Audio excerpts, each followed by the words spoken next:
Mais je pense que vexé comme il est en plus, et savoir que la lumière est sur lui et que tout le monde évidemment va s'attarder à sa performance, moi il y aurait un triplé de Mbappé ou une très grande performance de Mbappé. Que ça vous je pense que ça va au contraire le sublimer. Tu crois qu'il avait besoin de ça? Je pense un petit peu, parce que depuis le début de la saison, je trouve qu'il marque des buts, certes. Tu lui enlèves les pénaltys, dans le jeu, il n'en marque pas tant que ça, tu vois. Tu enlèves les pénaltys de Lacazette, il en a réussi un, enfin il en a mis un. Il était à 12 buts. Dans le jeu, là, Mbappé, il est à 14 buts. Il y a des tas de matchs où tu ne le vois pas du tout. Quand il fait sortir à 65e minute, l'autre jour au Parc des Princes. Contre Rennes, ouais. Voilà, contre Rennes, il ne fait rien. La première mi-temps, elle est catastrophique à Monaco, parce qu'il fait un peu, mais alors il rate tout. Il est rattrapé par tout le monde.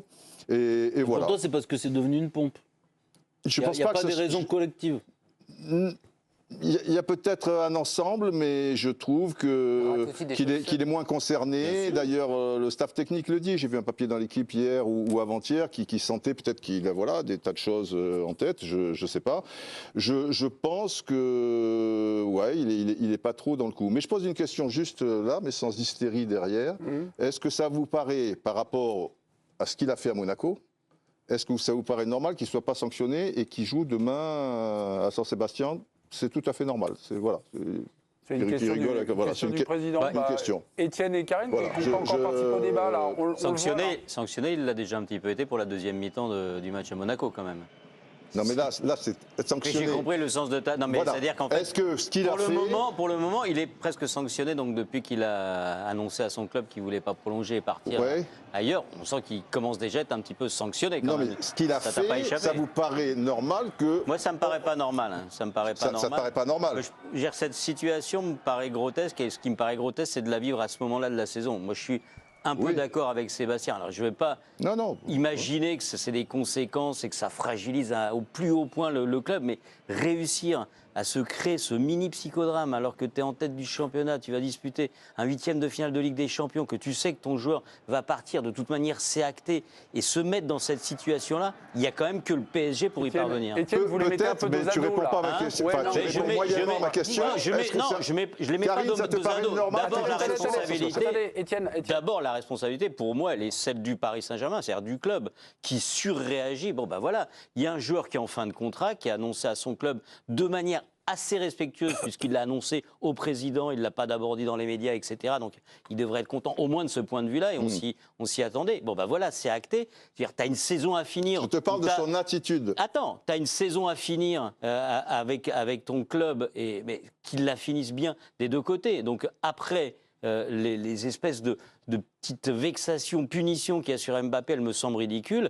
Et après, là où je te rejoins, c'est que la réaction d'Mbappé, mais ce n'est qu'une conséquence de ce que fait le Paris Saint-Germain, de monter en tribune, c'est ballot. Mais alors qu'il ne soit pas sanctionné, ça te pose pas de problème. Qu'un entraîneur fasse le choix. Je sais bien que tu as envie qu'on lui mette 2 petits coups de fouet. Bon, laisse tomber alors, je n'ai pas posé la question puisque tu réponds d'une manière ridicule. Non, mais je ne veux rien, moi. Je te demande si ça. Moi, je suis d'accord que c'est pas normal que Mbappé il aille en tribune. Et que Mbappé, il est ridicule aussi parce que même si son club réagit mal, lui, il est capitaine. À ce moment-là, quand il n'y a pas Marquinhos, il doit aller sur le banc avec du club, vis-à-vis de ses coéquipiers, je suis d'accord avec vis-à-vis de son entraîneur. À partant de là, parce que ce qui s'est passé est quand même énorme, je répète ma question, est-ce que ça vous paraît tout à fait normal que là, il est à Saint-Sébastien et tout va bien et tout c'est quand même un match important. Didier, comme c'est un match important, ça veut dire que le prochain coup, il le sort à la 60e minute, à l'extérieur. Ça lui plaît pas. Mbappé, au lieu d'aller dans la tribune, parce que sa maman n'est pas là et tout, il prend son avion privé, il rentre sur Paris, mais il y a un match de Ligue des Champions derrière. Donc il joue le match de Ligue des Champions parce que c'est un match important. Est-ce que tu avais considéré, je pense peut-être comme moi, que le Paris Saint-Germain avait surréagi au moment de l'épisode Messi, quand il y avait eu l'exclusion? Est-ce que ce ne serait pas surréagir par rapport à ce qu'il a fait, juste d'aller la deuxième mi-temps en tribune, que de le mettre sur le banc pour un match de Ligue des Champions crucial pour la saison? Je m'en fiche que ce soit un match de Ligue des Champions, que ça soit, je trouve qu'il doit être sanctionné. Et il ne l'est pas du tout, et je trouve ça pas normal, si tu veux, que demain il soit sur la pelouse comme si de rien n'était. Déjà, ça se trouve, il y aura des sanctions au niveau des primes d'éthique, etc. Le PSG peut toujours trouver une faille par rapport à son comportement qui n'est pas professionnel. Mais dans tous les cas, les deux sont perdants. Sébastien avait fait un tweet qui était assez drôle sur la guerre des kikis. Non, mais c'est-à-dire que, en fait, Luis Enrique, est-ce que ça te paraît normal? Non, mais Luis Enrique fait croire qu'il pense à l'équipe, alors qu'il ne pense pas à l'équipe. S'il pensait à l'équipe par rapport aux prestations de Kylian Mbappé, il aurait pu le sortir sur la phase de groupe. Combien de fois il a été transparent? Combien de fois son attitude? Pourquoi il ne l'a pas fait? Tu sais bien pourquoi il ne l'a pas fait. Et bien dans ce cas-là, qu'ils ne nous disent pas qu'il est libre et qu'il fait des choix sportifs. Pourquoi il ne l'a pas fait? Parce qu'il était pieds et mains liés. Il fallait surtout pas froisser Mbappé avant qu'il prenne sa décision. Parce que sinon, si tu le sors chaque fois qu'il n'est pas bon, à la 60e minute, à la 70e minute, ce qui serait normal au demeurant, tu sais comment il réagit Mbappé. Il te met un roi de l'autre monde. Luis Enrique aurait pu le sortir sur la première partie de saison. Maintenant qu'il le sort parce qu'il sait qu'il part, forcément, ça perd. C'est bien que tu me parles. D'accord. C'est bien que tu me parles de Messi. Laisse-moi finir. Est-ce que Messi, transparent comme il l'a été au FC Barcelone, notamment sur les dernières saisons, c'est arrivé. Pas trop quand même. Mais oui, c'est arrivé qu'il soit transparent, sauf qu'il était souvent décisif. Oui. Est-ce que tu aurais trouvé ça logique qu'un entraîneur le sorte à la 75e? Parce qu'il était transparent pendant 75 minutes. Moi, je pense qu'il fallait le laisser sur le terrain. L'entraîneur, c'est à lui de voir, c'est à lui de sentir des choses. Je te pose une question. Didier, je pense qu'il vaut mieux quand même le laisser, surtout que Messi, même sur la fin à Barcelone, tu vois, même quand ils prennent 4-0 à Liverpool, je le trouve encore formidable. Et la première mi-temps, c'est ses partenaires qui cassent tout. Maintenant, je te pose une autre question. Non. Messi, oui. Messi, il ne faut pas le sortir, mais Mbappé, il faut le sortir. Non. Je me dis, Messi, ça me surprendrait peut-être. Moi, qu'il le sorte à la mi-temps, ça me surprend un petit peu. Maintenant, je te pose la question. C'est Messi ou Neymar qui fait ça et qui va à côté de son papa, pour Messi ou Neymar, alors qu'il est sorti machin. Qu'est-ce qui se passe? Et qui joue à San-Sébastien comme si c'était machin. Est-ce que ça vous... Ce qui se passe, je sais. Non, moi je sais ce qui se passe. Je sais ce qui se passe. Ils se font massacrer. Mais c'est pour ça que je ne pose pas la question. Parce que je sais qu'il se fait massacrer. Alors que Mbappé, eh bien, il a raison de le faire. Puisqu'il n'y a aucun problème. Il a raison de le faire. Etienne n'a pas dit ça. Non, mais il a raison de le faire. Mais non, il fait ce qu'il veut. Moi, je pense qu'il a raison de le faire. Moi, je pense qu'il a commis une erreur. Non, moi, je pense qu'il a... Je pense que... Mais il n'est pas sanctionné, donc tu sais ce que tu penses, il s'en fout. Ah bah ça, je sais qu'il s'en fout. Toi, tu me demandes, je te réponds. Bien sûr, ouais. Peut-être que tu t'en fous aussi d'ailleurs, mais c'est pas grave. Mais je pense qu'il a commis une erreur. Ouais. Il n'aurait pas dû faire cela. Non. Mais effectivement, moi, comme Étienne, je considère que tout ce qui précède est tellement ridicule que je peux comprendre l'agacement qui amène à faire une erreur. Et c'est une erreur pour moi. Ouais. Et donc pour moi, le ridicule précédent, et je trouve Luis Enrique tout à fait ridicule dans la manière dont il fonctionne depuis quelques semaines désormais. Vis-à-vis de Mbappé. Oui. Mais c'est. Mais maintenant.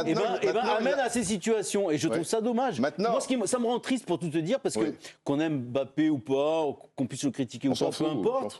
Mais il est resté 7 ans. C'est le meilleur buteur de l'histoire de ce club. Il est resté longtemps, jamais blessé, jamais en retard, à part un match. Ça lui donne tous les droits. Machin. Non, mais. Ben si, moi je te le dis, Didier. Ça lui donne tous les droits. Et je trouve ça triste, mais je ne suis pas en train de te dire ça, parce que je parle d'autre chose. Écoute-moi, Didier. Je trouve ça triste qu'un club et un joueur, avec des responsabilités de part et d'autre, finissent ainsi.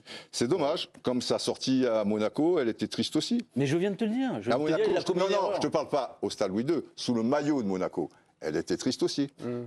Pourquoi? Il a raté sa sortie aussi. En 2017. Oui, parce que ses partenaires, ils n'en pouvaient plus. Ils voulaient même, pour certains, le taper tellement c'était insupportable. Parce que tu pouvais mettre tout ça sur le compte de l'âge. Il avait 17 ans. Elle n'était pas affreuse la saison à Monaco. Mais non. Non, c'était le mois de sa sortie. C'est le mois d'août. C'est les derniers moments à l'AS Monaco. Bon. Voilà. Écoutez, les amis, je reprends la main. Hier, une banderole des supporters. C'est pas bien, mais c'est normal. Hier, la banderole des supporters du PSG devant le Parc des Princes, avec ce petit slogan, cette petite formule punchline, Mbappé, vivement le 30 juin prochain, donc la date de la fin de son contrat. C'est signé l'association Bloc Paris. Et puis il y a Paris Team, autre association qui est remontée. Grosse influence. Paris Team, autre association qui est remontée contre l'attitude de Kylian Mbappé vendredi soir. Où est le respect du maillot, du brassard intérimaire que tu portes en l'absence de Marquinhos et de tes coéquipiers? Crois-tu réellement être indispensable à cette équipe au point de ne pas soutenir tes coéquipiers ou de les pousser à aller chercher la victoire? C'est un comportement de coéquipier de capitaine inacceptable. Ton rôle est d'être aux côtés de Luis Enrique sur le banc et en tenue. Le football n'est pas un sport individuel, Mais collectif, voilà, c'est l'extrait de Mbappé respecte notre maillot, c'est Paris Team. Vous avez le CUP ou pas? J'ai pas le CUP. Ouais. J'ai pas le CUP, non, mais c'est le sentiment des, on va dire... Donc qu'est-ce que vous voudriez? Parce que si Luis Enrique... C'est important de préciser quand même. Là, il n'y a pas de... Pardon, Karine, excuse-moi. Il n'y a pas de jugement. Mais là, ces gens ne représentent pas grand monde, alors que le CUP, qui a peut-être tort, mais le CUP ne l'a pas sifflé et n'a pas manifesté son mécontentement. Et le CUP représente plus de personnes. Je te prie de m'excuser, Karine. Excuse-moi. Allez-y, Karine. Non, mais pour continuer par rapport à ce que vous disiez, si Luis Enrique était cohérent jusqu'au bout, effectivement, ce qui s'est passé à Louis II n'est pas normal. Il rate sa première mi-temps, ça peut lui arriver. Il est sorti, le coach peut décider de le sortir, même si on sait qu'il y a des raisons derrière. Donc dans ce cas-là, si Luis Enrique il pense à l'équipe, effectivement, demain, ne le met pas. Mais le problème, c'est que je suis pas sûr qu'il ne le mette pas. Et donc tout ce qu'il dit sur on commence à travailler sur Mbappé, ça n'existe pas. Tu es au mois de mars, tu es encore investi dans toutes les compétitions, donc tu ne penses pas au mois de juin prochain ou juillet prochain ou août prochain. Tu ne sais même pas quelle sera ton équipe. Donc Luis Enrique est tout aussi ridicule, je trouve, dans cette histoire que Kylian Mbappé. Kylian Mbappé nous fait son show à Louis II, il n'est pas obligé de faire ça, mais Luis Enrique ne rend pas non plus service au club. Et c'est deux égos. Dans sa communication, il n'est pas bon de dire il faut apprendre à jouer avec Mbappé. Je t'ai dit, il doit attendre fin juin pour le dire. Ça fait plusieurs fois qu'il le dit. Et au final, comme je veux dire, tout le monde pouvait être intelligent. Luis Enrique, il a envie de gagner avec le PSG, et Kylian Mbappé, s'il veut vraiment réussir sa sortie au PSG, c'est sûr qu'une victoire en Ligue des Champions, ça changerait la sortie. Et au final, tu as l'impression qu'ils sont en train de tout pourrir, alors qu'il n'y avait pas eu de problème extrasportif jusqu'à ce qu'ils disent « je ne prolongerai pas ». Donc les deux sont perdants, parce que Kylian Mbappé donne une mauvaise image, et Luis Enrique, je trouve qu'il pense avant tout à lui et pas au bien de l'équipe. Parce que le PSG, il n'apprend pas de ses erreurs.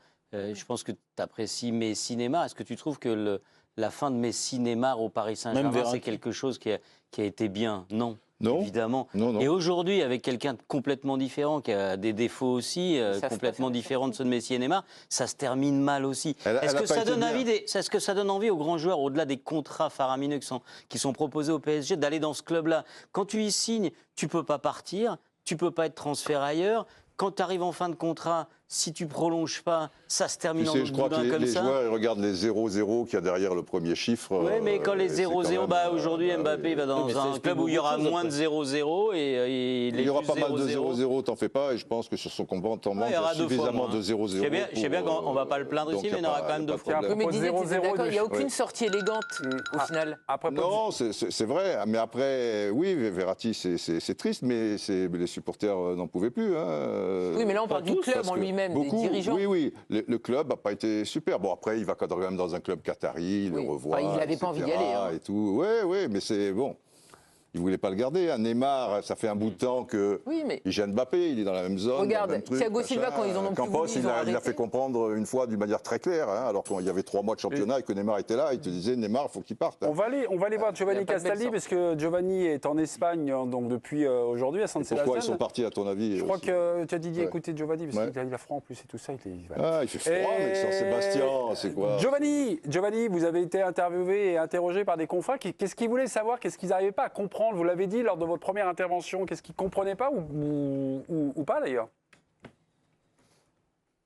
Déjà, ils étaient tous à bloc sur l'idée qu'il y ait des journalistes français qui disent c'est sûr Kylian Mbappé signe au Real Madrid. Bon, on n'en a pas pu le dire parce qu'on n'a pas la certitude, mais c'était la première interrogation. Et surtout, ils nous parlaient là en off, c'était pas dans les interviews, mais ils essayaient de comprendre comment on a pu arriver en cette situation où Kylian Mbappé était un ogre de minutes, où il sortait jamais de l'équipe.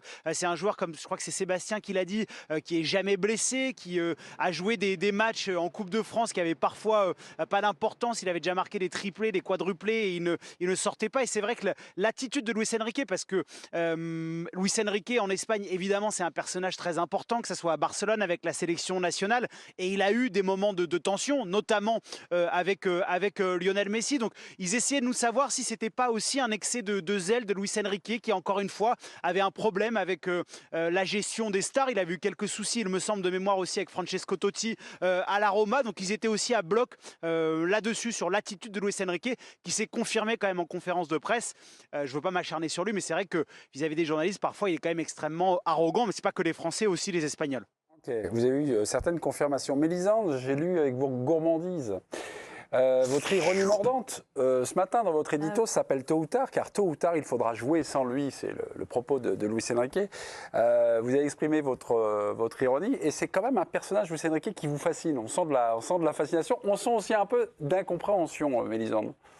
Il a toujours été dans la provocation un petit peu comme ça. Là, c'est sûr que son discours est difficilement audible, je trouve, parce que l'argument de dire il va partir, tu sais jamais qui sera là la saison d'après aujourd'hui dans le foot. Même lui peut ça veut dire que tu fais pas jouer les joueurs en fin de contrat, tu fais pas jouer les joueurs prêtés, tu fais pas jouer les joueurs dont tu sais qu'ils vont être convoités en fin de saison. Après, il est aussi dans une démarche qui n'est pas complètement illogique. Il ne dit pas il faut jouer sans lui en Ligue des Champions. Ce qui est sûr, c'est que là, il est sur 2 compétitions différentes. Une Ligue des Champions qui veulent tous gagner, même si le discours officiel cette saison est de dire que ce n'est pas la priorité.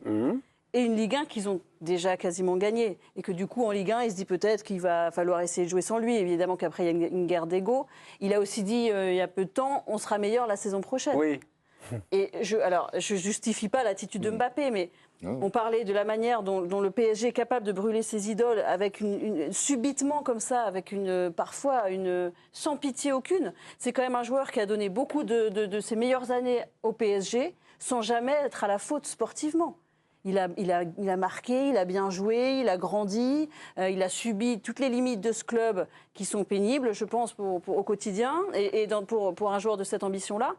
Et aujourd'hui, ça devient, les supporters qui disent vivement le 30 juin, c'est quand même assez violent, je trouve. Et encore une fois, on parlait de Verratti, de Thiago Silva, de Neymar. Ils sont incapables de bien finir une histoire. Et c'est quand même le signe d'une institution, là, si l'histoire se termine mal, qui a un petit problème. On verra bien. On leur souhaite de gagner la Ligue des Champions, pourquoi pas. C'est quand même bizarre. On ne sait jamais entre les tirages que les gros qui s'entretuent entre eux et toi, tu passes entre les balles et après sur un match, va savoir. Il faut les circonstances quand même. Il faut des circonstances. S'il n'y a pas les circonstances, c'est pas possible. Au prochain tour. Mais dans le football, il y a souvent quand même et de plus en plus des circonstances. Je crois que Mbappé, par rapport aux supporters, il les a lassés, quoi. Ils l'ont aimé, il y a eu un moment de froid, et puis il s'est rabiboché rapidement, parce qu'il sait y faire, pour rabiboucher, il signe, il sourit, il revient, il marque des buts aussi, il est performant, donc après, grâce à ça, tu peux oublier, et c'est tant mieux. Mais je pense qu'il a lassé, parce que si tu mets bout à bout les 2-3 premières années, pas de problème, puisqu'il n'était pas encore le patron, il voulait pas être le patron. Il y en avait déjà. Il y en avait déjà des soucis dans les premières années, je ne me souviens plus, peut-être, parce que c'est un peu plus vieux. Très vite, il y a eu des petits conflits. Oui, des petits conflits. Mais après, si tu veux, il y a chaque fois des histoires. Et je pense que, à un moment... Mais comment t'expliques que le CUP, qui donc représente quand même la majorité des supporters... La majorité, c'est quoi? Quelle majorité? Ils sont les quoi? plus fervents, c'est quand même le vrai COP, c'est eux. Bon, c'est pas les pimpins qu'on a vus la dernière heure. Est-ce que c'est tout simplement parce qu'ils disent qu'avec Mbappé, ce sera peut-être plus facile d'aller gagner des matchs? Des aficionados du PSG... Le CUP, c'est l'organe principal. On va dire c'est le partenaire du PSG, je pense qu'en France... Tu en as grosso modo 400, 500 000 ou quelque chose comme ça. Le PUC, c'est quoi? 10 000 personnes? Le CUP. Le PUC. Le CUP. Le PUC, je ne sais même pas ce que ça veut dire. Ça veut dire quoi, le CUP? Collectif Ultra Paris. Les ultras de J'apprends alors, ok. Tu connais quand même. Non, mais je ne savais pas ce que ça voulait dire. Je me doutais bien que le P, ça voulait dire Paris. Et CUP, je lisais ça de temps en temps. Collectif Ultra Paris. Ok, bon, super. Mais c'est quoi? 5, 10 000 personnes? Oui, même pas 10 000, non, mais c'est les supporters les plus fervents du Paris. Oui, mais c'est donc pas les supporters, quoi, je veux dire, c'est 5, 10 000 personnes. Sur 500 000, ils représentent... 500 000, c'est pas 500 000 dans le stade, quand même. Enfin, je veux dire, voilà. Je parle du stade. Eux, ils ont le droit de penser, de ne pas être lassés et trouver que... C'est la lassitude, je pense qu'elle est réelle. Je pense qu'elle est réelle, oui. C'est même pas les supporters dont on parle, c'est plus de la direction, parce qu'effectivement, tu l'as dit, les supporters ne l'ont pas hué, par exemple, contre Rennes. Ce qu'il y a, c'est que le côté... Le Qatar, tu ne peux pas décider avec le Qatar. Tu es un employé et tu dois te soumettre. Et il y a quand même cette notion de soumission constamment qui est gênante. Kylian Mbappé, on peut lui reprocher tout ce qu'on veut, qu'il a essayé de gratter de l'argent comme tout le monde, qu'il nous a dit je pars, je reste, je pars, je reste. Mais il a été professionnel. Et au final, le PSG ne supporte, le PSG et le Qatar derrière ne supportent pas qu'on lui dise non. Ça c'est sûr. Et ce côté-là, c'est insupportable. Il a quand même, même s'il agace d'autres gens, et parce que parfois il est agaçant, mais il a aussi renoncé, pour pouvoir rejouer au football, il a renoncé à plus de 100 millions d'euros. c'est pas non plus 5 000 €. Non, bien sûr. C'est une somme quand même. Il donne les 100 millions d'euros. Il a renoncé à 100 millions. Il avait dans son contrat. Non, mais sans doute. Non, mais ça, c'est une certitude. Alors, c'est sûr. Il a renoncé à cela pour que ça se passe bien et revenir en jeu l'été dernier. Ouais. Et finalement, c'est reparti pour un tour de manivelle. Mais moi, je vais te dire, j'aurais plus de respect pour Luis Enrique s'il ne le fait pas jouer demain. Mais ça serait logique, au moins. Au moins, on y va. Ce serait logique, c'est-à-dire que tu as un des meilleurs. Au moins, tu as un des meilleurs joueurs. Quitte à faire n'importe quoi, autant aller jusqu'au bout. Par rapport à son discours, ça serait logique. On ne dit pas que c'est mieux pour le PSG. Non, ça ne serait pas logique.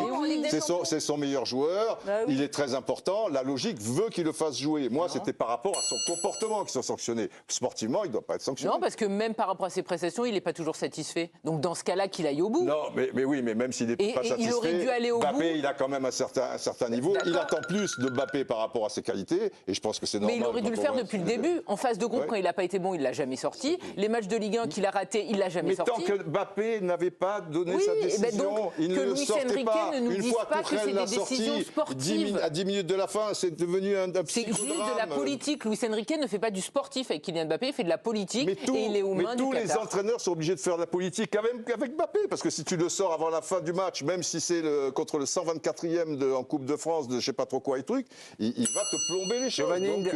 Et la direction veut qu'il re-signe, qu'il re-signe. Ce sera le cas aussi au Real Madrid. T'en fais pas, au Real, il n'y aura pas de problème. Et alors, donc c'est pas la faute de Mbappé, c'est la faute du PSG. Oui, bien sûr, le PSG a une grosse responsabilité. Mais après, le PSG, je veux dire, il sait Mbappé qui peut le faire. Bien sûr, et c'est la faute du PSG.